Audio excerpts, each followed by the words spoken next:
안녕하세요. 저는 서울에 살고 있는 27살 여자예요. 좋은 의도로 글을 쓰는 게 아님을 먼저 밝히며 너무 쪼기펄로 하소연할 곳이 없어 사연을 적어 보냅니다. 꼭 사연이 채택되었으면 좋겠어요. 인생 선배님들의 진심 어린 좋은 댓글도 필요로 하고요. 저는 한마디로 사고쳐서 결혼한 케이스입니다. 대학교 2학년 때 임신을 하게 되면서 학교를 휴학하자마자 결혼을 했고요. 그 후 대학은 어찌저찌 졸업을 하긴 했으나 애를 낳고 나서부터는 애를 키우고 산 기억밖에 없네요. 그래도 결혼 6년 차라며 예전만큼 낯설어 힘들어하는 일은 없고요. 제가 사연을 적게 된 이유는 애 키우는 게 힘들거나 유별나서가 아닙니다. 주제 파악을 하지 못하는 제 젊은 시어머니 때문이죠. 미리 말씀드리자면 저희 시어머니는 정말 어리세요. 저도 사고를 쳐서 아이를 낳기는 했지만 저희 시어머니는 저보다 더 어린 나이였던 19살에 사고를 치고서는 남편을 낳으셨답니다. 남편이랑 제가 1살 차이니까 시어머니는 저랑 19살밖에 차이가 나질 않으셨어요. 그러니까 아직 반백살도 살지 않으신 젊은 어머님이셨답니다. 제가 임신을 했었을 적에 어머님은 본인도 아이를 일찍 낳았는데 아무런 문제가 없이 잘만 키우고 살았다며 적극적으로 저를 위로해 주셨어요. 지금 당장에 앞이 막막하고 큰일이 난 것처럼 느껴질 테지만 아이를 낳고 살아가다 보면 이게 얼마나 별일이 아니었는지를 알게 될 거라며 좋은 덕담도 많이 해주셨고요. 당장에 저희 부모님으로부터 원망과 미움을 사고 있었던 저는 위로해주시는 어머님이 정말 신적으로 느껴졌었답니다. 꼭 성모 마리아를 보는 듯이 시어머니를 바라볼 때면 어머님 등 뒤에서 빛이라도 나는 듯 했어요. 그 정도로 저는 어머님이 좋았었답니다. 그래서 결혼을 하고 처음 2년 정도는 시댁에서 지낼 요랑으로 시댁에서 학교살이를 시작했었는데요. 너무 가까이 그리고 매일같이 서로 얼굴을 보며 살아서였을까요? 저는 슬슬 시어머니에 대한 실망이 커져갔고 그도 모자라 부끄럽기까지 하며 온갖 수모를 견뎌내야 했답니다. 수모 따위를 안 겪고 살려고 해도 어머님이 자꾸 일거리를 만들어내시는 바람에 제가 민망스러울 수밖에 없는 상황들이 연속해서 일어나곤 했어요. 예를 들면 같이 사는 내내 장이라도 보러 갈 때면 어머님이랑 제가 꼭 같이 집을 나섰거든요. 식구가 늘어났기에 어머님 혼자 나갔다가 장바구니를 들고 오는 게 무리여서 제가 선뜻 도와드리고자 함께 나선 것이었습니다. 그런데 정말 전 태어나서 이렇게 목소리가 큰 사람을 처음 봤어요. 목소리뿐이게요. 뭐든 자기 주장이 맞다며 큰 소리로 떵떵거리며 우겨대는데 이렇게 고집이 센 사람은 정말 살다 처음이었습니다. 시장에서 사장님이 물건에 대해서 설명을 하면 어머님은 늘 의심이 가득한 표정으로 쳐다보면서 아닐 텐데, 아닌데, 그렇게 안 보이는데 라는 대답으로 싸움을 거셨어요. 본인이 시장 사장님보다 물건에 대해서 아는 게 더 많다고 생각을 하신 거죠. 그러면 사장님은 국내산을 국내산이라고 해도 뭐라 하고 국외산을 국외산이라 해도 뭐라 한다며 저희 시어머니랑 격양된 채로 말씀을 나누셨고 그 끝은 늘 싸움이었습니다. 한마디로 시장 바닥에서의 싸움이었죠. 시비는 누가 봐도 저희 시어머님이 먼저 거신 것이었고요. 매번 장을 보러 가는 매주 혹은 격주마다 이런 일이 생겼습니다. 그쯤 되면 시장 입구에서조차 서 있는 게 쪽이 팔려서 안 갈 법도 한데 저희 어머님은 창피한 것 하나 없다며 아주 당당하게 시장으로 직진을 하셨어요. 오늘 좀 다른 곳으로 장을 보러 가실 법도 한데 바로 저번 주에 말싸움을 한 시장 아주머니가 계신 곳으로 또 장을 보겠다며 직진을 해서 가시더라고요. 그 덕에 온 시장 사장님들은 저희 어머님을 무슨 원수 보듯이 쳐다를 보셨고 괜히 옆에 서 있던 저도 같이 흘기는 것도 같은데 장보러 나서는 길이 그보다 끔찍할 수는 없었답니다. 언제까지 이러고 살 수 없다 싶은 마음에 몇 달 이 짓을 겪다가 그 후엔 저 혼자 장을 보러 나가기 시작했어요. 아예 어머님께 말도 없이 나가서 한 주 동안 먹을 장을 혼자서 사올 때도 있었고요. 그렇게 나름 저만의 노하우를 쌓아가면서 진상을 부리라는 어머님을 제 선에서 차단해가는 법을 터득했습니다. 하지만 그걸로 끝이었음 제가 분가를 하지도 않았을 거예요. 그 밖에 동네 이웃들한테도 별소리가 아닌데 층간소음이라며 집에서 쓰는 빗자루를 들고 쳐올라가질 않나. 집 근처에 산책로가 있는데 담배도 안 피우면서 어디서 가래가 그렇게 나와서는 계속 퇴퇴하고 뱉어버리시질 않나. 집 앞에 버려야 하는 쓰레기 봉지를 다른 빌라존에 버렸다가 카메라에 걸려서 경찰이 출동하질 않나. 그 밖에 뒷목답게 만드는 진상짓을 너무 많이 부리셔서 동네 관할 경찰관들 중에서는 저희 어머님을 모르는 분이 없었답니다. 저랑 저희 남편 그리고 시아버지는 무슨 잘못을 저지른 것도 아닌데 오고 가는 사람들한테마다 고개를 숙여 사과를 하는 게 버릇이 되다시피 했고요. 참 별별 꼴을 다 보고 나서야 제가 학을 떼듯이 분가를 하겠다고 선포를 했고 남편도 아이한테 나쁜 영향을 줄까 겁이 난다며 바로 동의를 하곤 집을 나왔어요. 그렇게 따로 나와서 산 지가 올해로 4년 차입니다. 용케도 버티는 2년이었고 그 시간 때문에 저는 시어머니에 대한 저의 선입견을 아직 다 고쳐내지 못한 중이었어요. 겨우 거리를 두고 사는 중이었고 집이 멀던 이유로 어머님은 저희가 먼저 찾아뵙지 않는 이상 제 발로 만나려고 하지는 않으셨어요. 다만 평소에도 아이 사진은 보여달라는 연락을 자주 해오셔서 대면대면함에도 불구하고 카톡 연락을 꾸준하게 하며 지내고 있었습니다.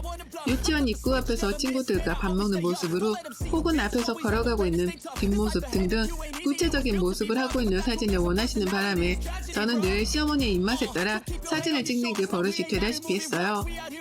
하여간 까다롭기로는 정말 1인자셨고 남이 불편해하거나 기분 나빠할 것이라는 배려 따위는 전혀 해주지를 못하셨습니다. 그러니 가장 가까이 있는 사람 중 하나인 제가 피해를 가장 많이 보는 피해자가 되곤 했죠. 지금껏 결혼해서 살며 시어머니에 대한 얘기를 늘어놓자면 정말 한 트럭인데요. 불과 지난 5월 시어머니가 차를 뽑게 되면서 전보다 더한 진상살이가 시작되었답니다. 어머님께서는 기존에 조그마한 자가용을 가지고 계셨으나 사고를 내신 이후로 시아버지가 다시는 운전하지 말라며 그걸 폐차시켜 버리셨어요. 먼저 들이받고는 잘못이 없다며 베제라를 시전하다가 온 가족들이 출동해서는 블랙박스를 보고서 상대편 차량 주인분께 열심히 사과를 했었더랬죠. 그때 기억으로는 시어머니 또래 운전자분만 보면 횡단보도를 건너다가도 못 건널 것 같고 마트에서 마주쳐도 흠칫거리곤 합니다. 저희 어머님 생각이 나서 말이죠. 오죽했음 시아버지께서도 차를 폐차시키셨을까 싶은 마음이 들며 충분히 이해가 갔고 그 이후 암묵적으로 시어머니께서는 다시 운전을 하지 못하시는 줄 알았는데요. 글쎄 시어머니가 온 가족들에게 비밀로 하고는 차를 뽑아오신 거예요. 중고차를 어디서 구매하셔서 말입니다. 친한 지인분 아들이 초보운전용으로 타고 다니던 차를 판다고 해서 그걸 덜컥 사셨다는 거예요. 결국 그 바람에 어머님은 다시 차를 몰게 되셨고 저는 어머님의 조수석에 앉아 시어머니를 감시하는 역할을 맡게 되었답니다. 시아버지랑 남편이 부탁을 하셨거든요. 평일 대낮에 집에 있는 사람이라고는 저 하나뿐이니 저라도 어머님이 운전을 하실 때 옆에 꼭 붙어서 엄한 사람이 다치거나 욕먹지 않게 해달라고 말입니다. 운전을 어떻게 하는 건지 잔소리를 팍팍 해가면서라도 시어머니 버릇을 좀 고쳐놓으라고 말이죠. 저라고 별 수 있겠나요?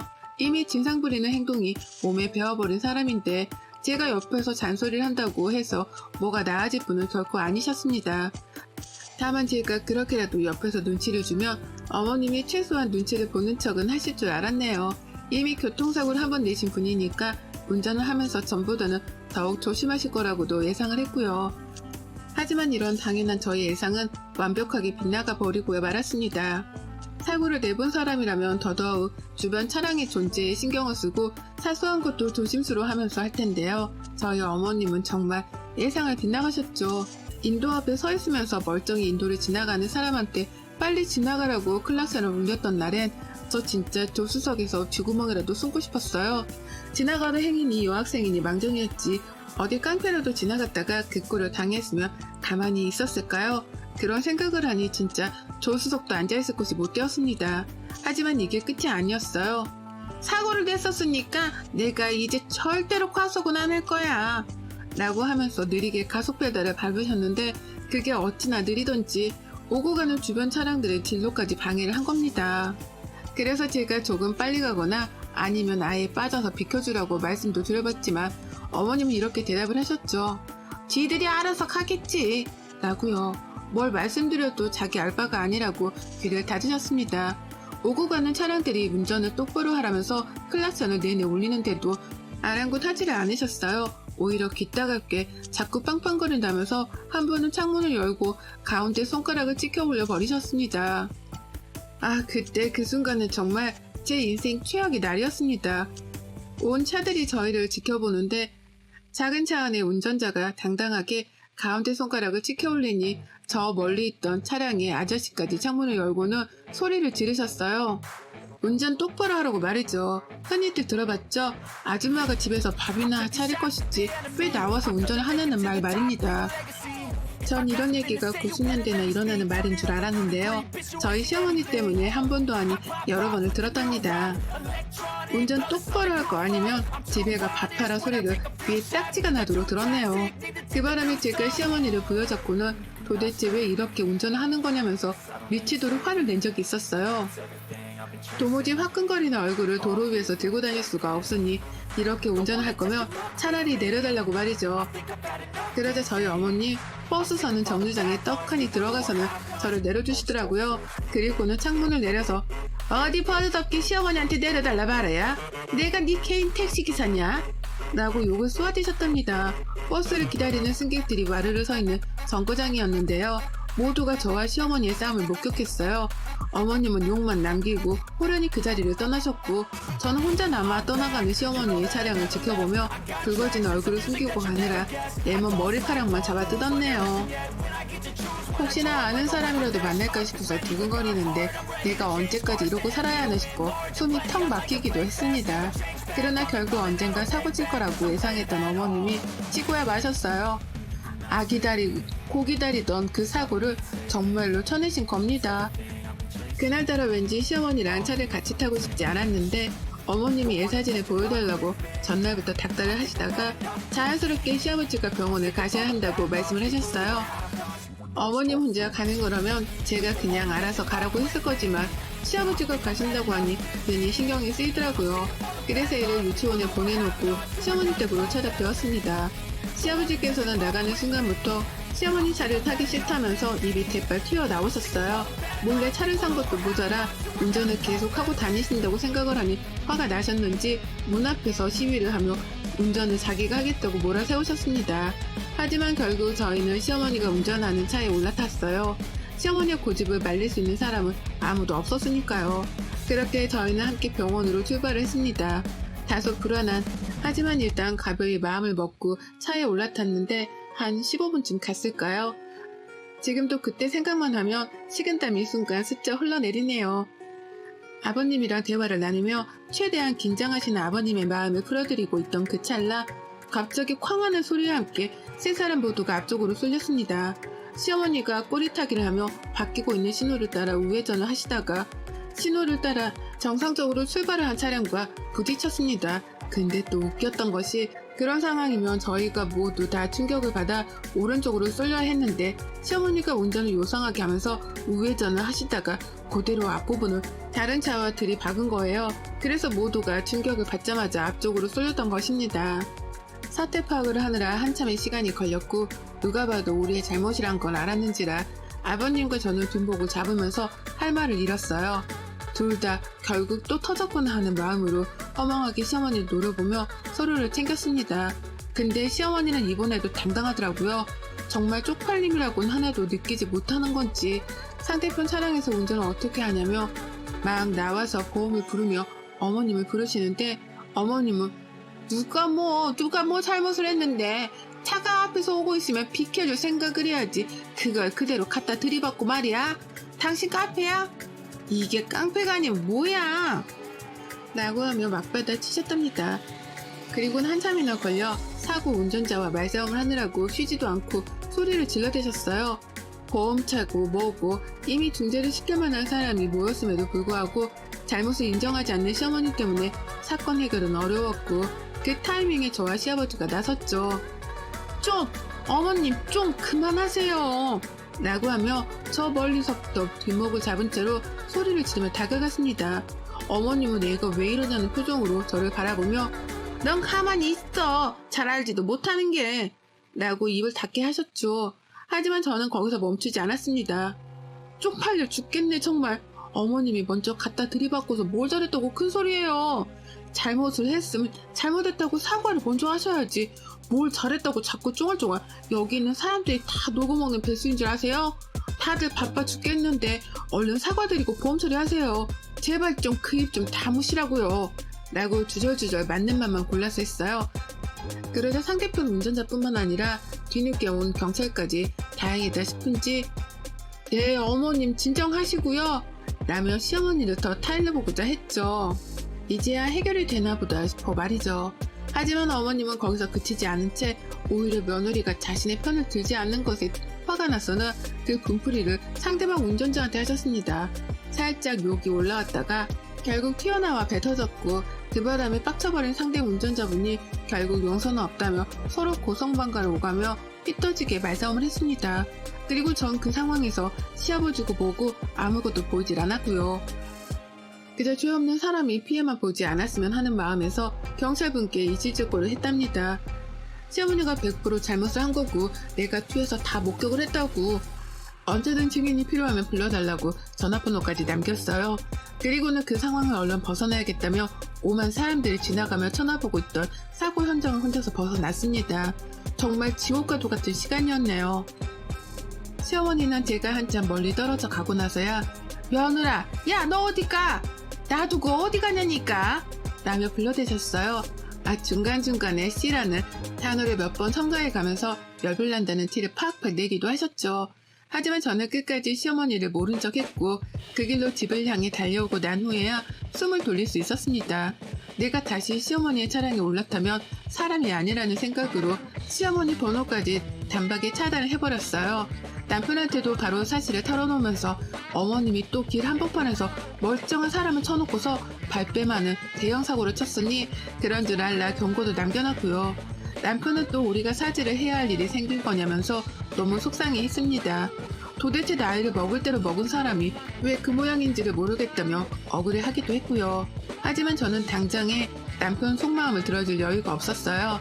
시어머니가 사고를 내긴 냈으나 그 충격으로 인해 앞으로 쏠리뻔 하기도 했고 사고 후유증으로 마음이 계속 두근거리는 것이 기분이 너무 안 좋았거든요. 일단 저도 휴식을 취해야 했기 때문에 시어머니를 완전히 무시하고 모른 척하며 안정을 취했습니다. 그리고 그날부로 정확히 하루 뒤 주말에 남편한테로 시어머니 전화가 걸려왔어요. 근데 시어머니가 울고불고 난리도 아닌 채로 전화를 받으시는 거예요. 왜 그러나 싶어서 귀를 쫑긋거린 채로 들어봤더니만 세상에 어머님이 사고를 낸 그 당일 정말 많은 일들이 있었더라고요. 제가 시아버지고 뭐고 다 버려둔 채로 혼자서 집으로 도망쳐 온 후 말입니다. 제 딴에는 시어머니를 모른 척하며 무시하기 위해서 혼자 도망을 쳤던 건데요. 글쎄 저희 아버님은 아버님대로 혼자서 그 길로 도망을 쳤다는 거예요.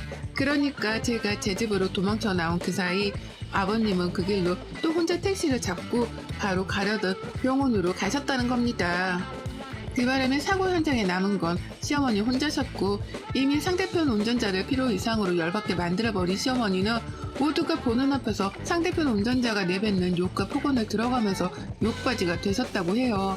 엄밀히 말하면 시어머니가 잘못을 저지르고 이 모든 상황을 만든 장본인이니 욕바지라고만 표현을 할 수는 없지만 그 상황에서 자신의 행동에 대가를 치르신 건 분명해 보였습니다. 그 길로 충격이 크셨지만 진정을 할 새도 없이 어머님은 경찰서로 끌려가셨다고 하고요. 상대편 운전자분이 괘씸하다며 정신적 피해보상까지 요청을 하게 되며 이 일은 소송으로까지 번지게 되었다고 하더군요. 그런데 아무리 전화를 해도 아무도 안 받고 시아버지도 집을 나가버리셔서는 어제 하루 집에 들어오지를 않았다며 겁에 질려 하기까지 하셨답니다. 네, 그렇습니다. 저희 시아버지는 그 길로 병원을 갔다가 집으로 돌아가지도 않은 채 동생분이 사시는 집으로 가서는 외박을 하셨다네요. 저는 저대로 시어머니 번호를 차단하고 더러워 안 본 다음에 모른 척을 했었고요. 그와 더불어 저희 남편은 남편대로 시어머니가 사고를 당한 줄을 저에게 들어 알고 있었으면서도 불구하고 어머님이 뒤치다거리를 하기 싫다며 어제 하루 종일 핸드폰을 꺼놨던 겁니다. 결국 외동아들 하나만 키우시는 저희 시어머니는 아들에 이어서 남편, 며느리까지 아무도 자기의 전화를 받지 않으니 경찰서에서 꼼짝없이 혼자 앉아 그 엄한 벌들을 두드려 받고 나오셨다네요. 상대편 운전자가 고소를 한다며 변호사까지 선임을 하는 사이 자기는 혼자서 아무도 없는 곳에 앉아 하염없이 가족들을 기다렸다면서 울며 전화를 해서는 따지는데 진짜 속으로 꼬셔서 죽는 줄 알았어요. 어찌나 서럽게 울면서 어디 있었냐고 저희 남편을 찾는데 남편은 시어머니가 우는 걸 들으면서도 아무 감흥이 없어 보였답니다. 오히려 또 저러신다면서 그래서? 그래서 뭐? 라고 퉁명스레 대답만 했고 시어머니의 반응은 뜻밖이었어요. 그렇게 남들한테는 진상이란 진상짓을 잘도 부리더니 자기 아들한테 받는 무시와 멸시는 참기 힘드셨던지 더욱 크게 웃으며 대답하시더라고요. 내가 잘못했어. 내가 잘못한 거야. 다시는 안 그럴 거야. 라는 말과 함께 목이 빠져라 울고불고 난리도 아니셨어요. 생전 처음으로 시어머니 입에서 잘못이란 말이 튀어나왔고 그 말에 퍽 놀란 저희 부부는 다소 난감하긴 했으나 이때라도 버릇을 단단히 고쳐드려야겠다는 생각에 일단 전화는 끊어버렸습니다. 진짜 잘못을 했다고 생각하면 법적 조치도 달게 받으라는 말씀을 남긴 채 말이죠. 결국 찐상 부리기 좋아하는 우리 어머님은 민폐 운전의 끝판왕을 선보이다가 피해자한테 욕이란 욕도 먹고 고소도 당하고 경찰서도 끌려간 걸로도 모자라 자식 배우자 며느리한테 무시까지 받는 최악의 결말을 맞이하셨답니다. 지금도 시아버지는 동생분 집에 계시면서 집으로 돌아갈 생각을 안 하고 계시고요. 저희 부부는 시어머니 연락을 일절 무시하며 버티고 있어요. 어떻게든 혼자 해결을 하게 만들어야지만 깨닫는 게 있을 거라면서 최선을 다해 어머님 연락을 끊어내는 중입니다. 뭐 어쩌겠어요. 평소에 잘 행동하고 살았음 이렇게까지 모른 척 하진 않을 텐데 이게 다 어머님이 뿌린 대로 거두고 있는 거죠 뭐. 여러분의 생각은 댓글로 남겨주세요. 오늘도 시청해주셔서 정말 감사합니다.